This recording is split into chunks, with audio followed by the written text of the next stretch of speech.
শুভরাত্রি। বাজার থেকে শুটকি পাঠিয়েছে, ছুরির শুটকি। তাই ভাবছি এগুলো একটু বেছে তারপর রেখে দিব।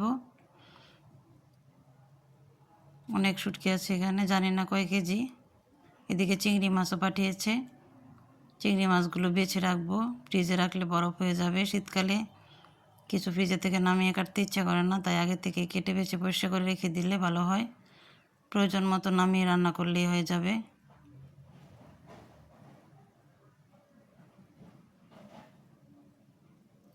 চিংড়ি মাছগুলো কাটা হয়ে গেছে, এখন শুটকিগুলো আমি বেছে পরিষ্কার করে রেখে দেব ফ্রিজে কেটে।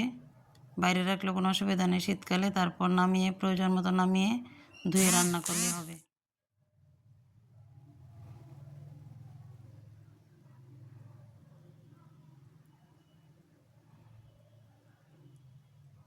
আপনারা ওইভাবে শুটকি বেছে কেটে রেখে দেবেন, তারপর নামিয়ে রান্না করবেন।